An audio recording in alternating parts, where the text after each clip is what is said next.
Hey, thanks for tuning in to the Land and Home Show. Today we're talking all about Lexington, Kentucky's home prices.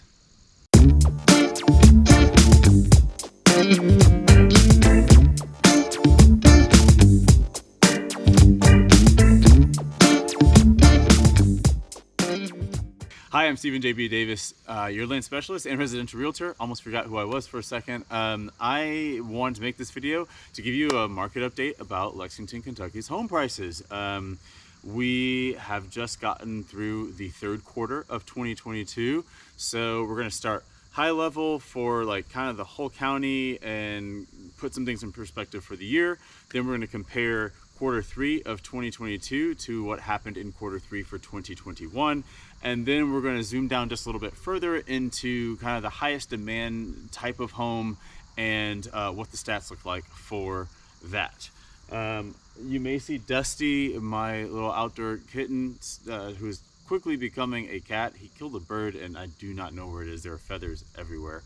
But you may see him come around, and I think that's the only announcement I have. So without further ado, let's jump into it. This first set of stats, the bigger level I was talking about, the most broad level, where these particular stats are only as relevant as August of 2022. My super realtor powers, or better described as the things that I pay for to be able to have access to this information, it is only up to date through August of 2022.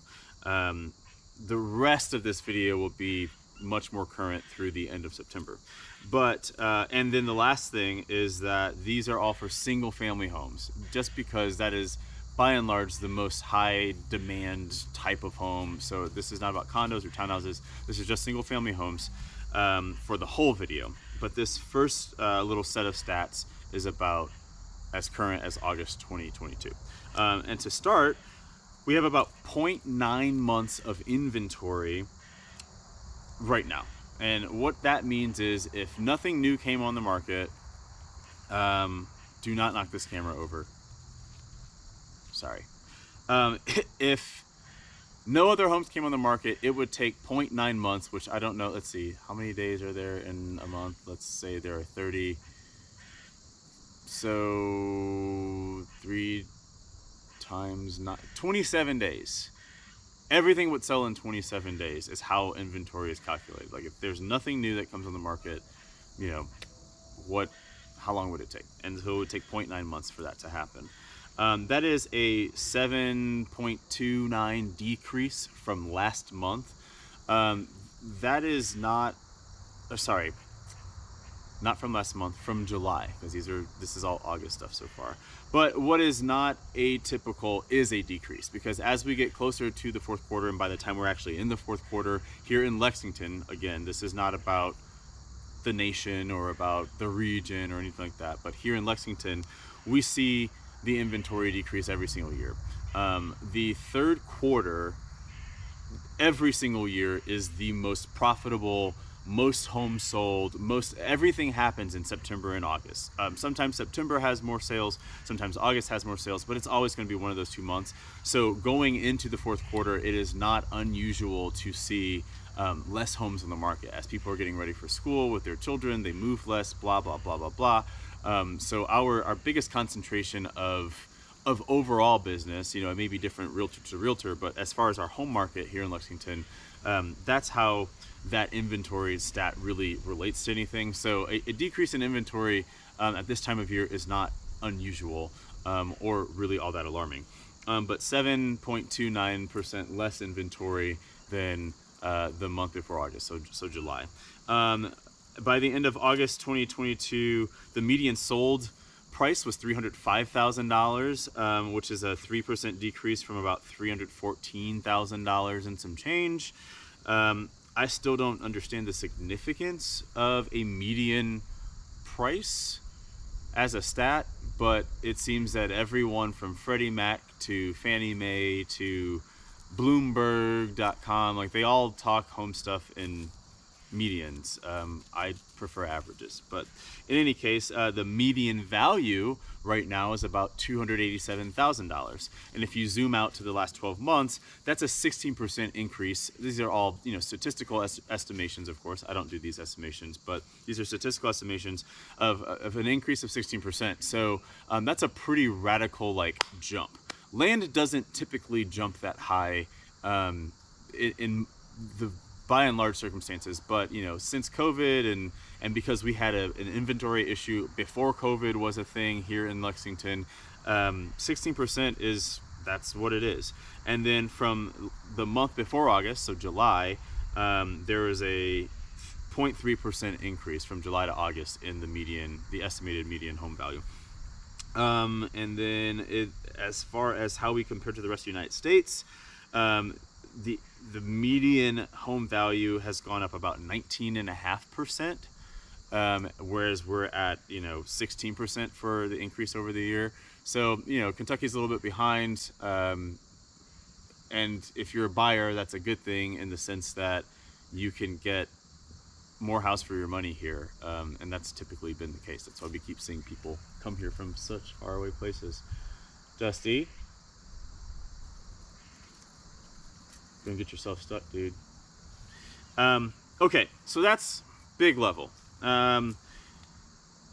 Last quick thing is, from these stats, I learned that homes that sold were generally over 1,600 square feet and had at least 3 bedrooms. Not a real shocker there, but it'll come into play with some of the manual calculations that I did, which is where we're at now. So if we compare quarter 3 of this year to quarter 3 of 2021, here's what we have. And here's my commentary behind it. So this year in quarter 3, 982 single family homes sold, which, excuse me, with an average of about 2,200 square feet. Last year in quarter 3, that was 1,327 homes and an average of about 2,100 square feet. So the difference between the 2 years is last year, this time, or in quarter 3, there were almost 50% more homes sold. I'm doing very, very mental math there, which my husband always says I'm not great at, and it's true, I'm not. But from 982 to 1,327, that's a really, really, really big increase. Decrease. 1,327 was last year. 982 is this year. So less inventory. I've been saying this all year. Less inventory, and we're talking about in the quarter where Lexington has the most action. Okay, so there's a reduction of a third. I guess I said that backwards. There's a reduction of about a third of the inventory that was sold last year compared to this year. There's less this year that was sold. That's what I'm trying to say here. Okay, this year, $365.7 million in closed volume. Last year, $431.1 million in volume, which I think is fascinating because as home prices have increased and inventory has shrunk, I thought that we would still have a higher closed volume because the home prices have increased so much. Even though there's less individual homes being sold, I thought that the price increase would make up for that and we would have sold more as a dollar amount this year than we did last year, but that is not true. So to repeat that, that's $431 million sold last year in homes for quarter 3, but $365.7 million worth of homes sold in quarter 3 of this year. Okay, that is just an interesting one. Doesn't necessarily help you, but here are some more helpful ones. This year, in quarter 3, average of 14 days on market. Last year, an average of 13. So, virtually the same average. What I think is interesting and what I think you should know about this idea is your feeling versus the reality. I hear a lot of, homes are sitting on the market more. And objectively, that is true. Numerically, that is true. but we're not at a place where homes are sitting on the market for 60 days. And frankly, the length of time that something sits on the market and it being long or not long is really relative to what is the norm. The norm is about 2 weeks. So when you see something sitting on for 15 days, like, that's not much more than 2 weeks. I would say 35 days, oh, okay, it's sitting on the market. But just because homes aren't selling in a matter of hours doesn't necessarily qualify it as sitting. You've got to look at the whole picture there. And that's why I'm here to sort of describe that whole picture to you. So homes aren't really like taking that much longer in this market. It's just that it's not 2020 and they're not necessarily disappearing in a matter of hours. So relative to 2020, yes, but relative to pretty much any other time in recent history before COVID, like, this isn't like, it's still moving quickly. You don't have time if you're a buyer, I think, is the real bottom line I'm trying to get to. And I'll demonstrate that even more later. 87% of all of the homes sold in Q3 sold in 30 days or less. Again, not a lot of time here. With an average of 99.19% of the list price paid. So if you're looking for a deal, there's not a whole lot of deal to get. 99.9%, let's just round down for easy math. So say you saw a house for $100,000, which I know is a total joke, but say you did, it means that on average, you're probably getting that house for $99,000. It's still a seller's market, people. And then last year, that number was 100.14%. So the average was over ask by 0.14%. And then I forgot one other thing. In Q3 of 2021, 90% of homes sold in under 30 days. So we've moved from 90% of homes last year that were sold in under 30 days to 87%. It is an objective change, but it is not so large that, you know, that it's a buyer's market, because it's not. And if you want a little bit of perspective here, which it's my job to give you, let's take it to pre-COVID time. So I've just given you stats for Q3 in 2021 to Q3 in 2022, i.e. 3 months ago. If we go to pre-COVID time, Q3 of 2019, where we still had an inventory problem. I'm going to repeat this always because COVID did not cause the issues that we're having. COVID exacerbated them. But in 2019 Q3, 74% of homes sold under 30 days, with an average time on market of 33 days. That is a big difference. That's a distinction with an enormous difference. You, on average, had a month to kind of like make up your mind. County-wide, city-wide. Now you have 2 weeks. You don't have that much time.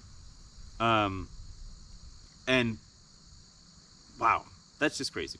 So that's a significant thing. But from last year to this year, not a whole lot of change in terms of time on market and stuff selling under 30 days in general. So if we zoom down just a little bit further, what I did is I tried to quantify what are the homes that are most in demand. Excuse me. And so I took that 1,600 square foot figure from the very beginning of the video, kind of describing like, how does Kentucky compare to the rest of the country / median values that I gave. And that last stat I gave was that homes were over 1,600 square feet. So I started at 1,600 as a minimum square footage. And then I took what I found in my manual calculations of an average of 2,200 square feet for homes sold in Lexington. And I said between 1,600 and 2,200 square feet, where's that cat? What does that look like for a buyer? What stats come out of that circumstance to maybe help you move forward, or maybe decide to wait? Your prerogative. And this is what I found. So in this year, Q3, Homes between 1,600 and 2,200 square feet. This is what I found. 239 homes sold. So that's not a lot of houses. The average price was $308,000. The average list to sold price was 99.88%.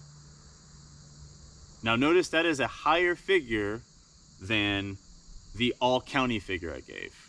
I was just previously talking about like just all homes regardless of size, just all single family homes in the county. Now that we're into homes that are in the highest demand, you know, most people are buying around 1,600 to 2,200 square feet, statistically speaking. And so if you fall into that group, which is most people, you actually are paying more money. Again, higher demand usually commands a higher price when inventory is short. And so 99.88% of list price, like that's the kind of deal you're getting. You're not getting any sort of massive discount. You're competing against a lot of people for the same thing. You know, if you're looking for a 7,000 square foot house, competition goes way down because there are not that many people looking for that for a lot of reasons. So there may be more room for a deal. But if you're looking for what everybody else is looking for and there's not a whole lot of it, well, you're going to pay a steeper price. And so that's where that 99.88% comes from. On average, people paid about 99.88% of the list price for a home between 1,600 and 2,200 square feet. Here's the other part though. On average, those homes in between these two square footages were 1,890 square feet.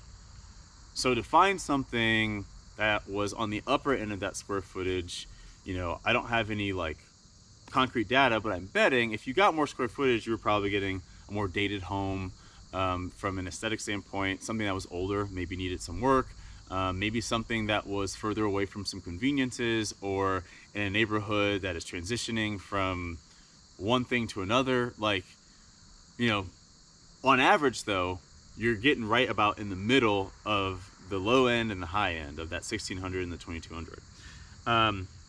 Here's another thing. Average of 11 days on market. So 2 days shorter in average for comparing to all of the single family homes in the county would you have if you're looking for a home between 1,600 and 2,200 square feet. They stay on the market even less time. Hey dude. Last couple of things.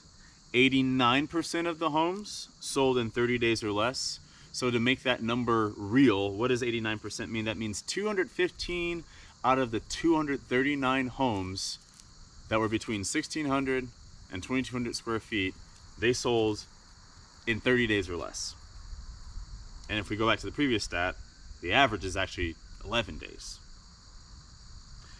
And if you take that 89% of homes that sold in 30 days or less, the average for the paid price is over asking.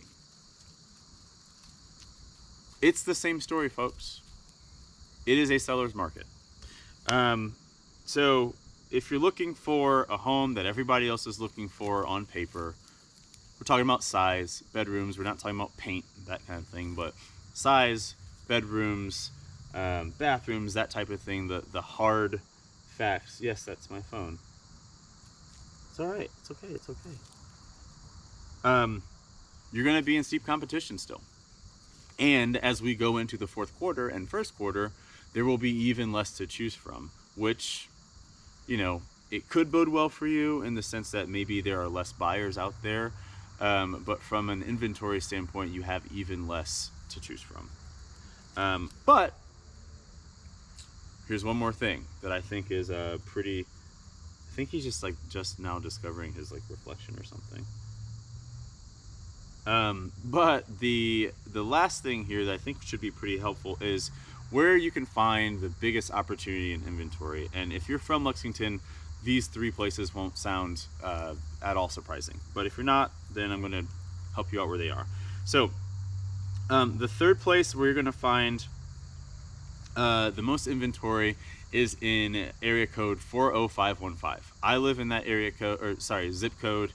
It is well, I live out in the country. It's a very large zip code, but it had, I think, 124 homes sold overall.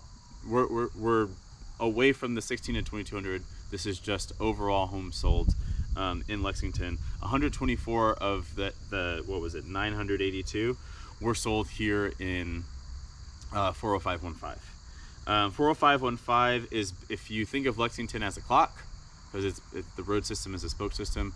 40515 is in the, I guess from your perspective, between the 4 and 5 position, and then it bleeds down southeast toward the Kentucky River.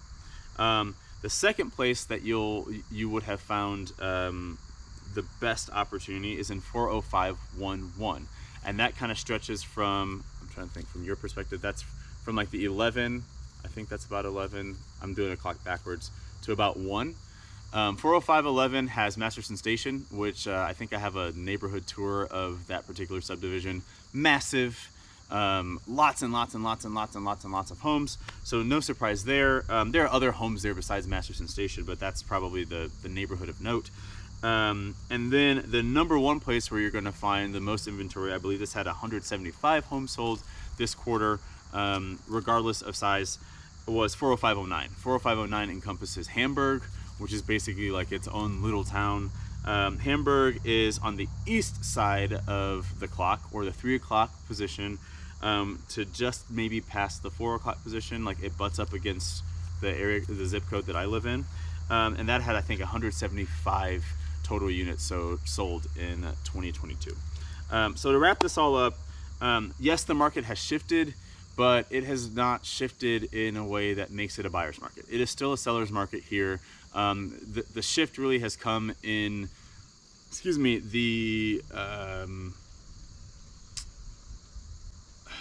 the pressure is the best word. The pressure that buyers now have in order to make a purchase happen. There's a lot more pressure on them. Interest rates, paying above asking, doing appraisal gaps, like all of these out-of-pocket things have accumulated, and we're still there.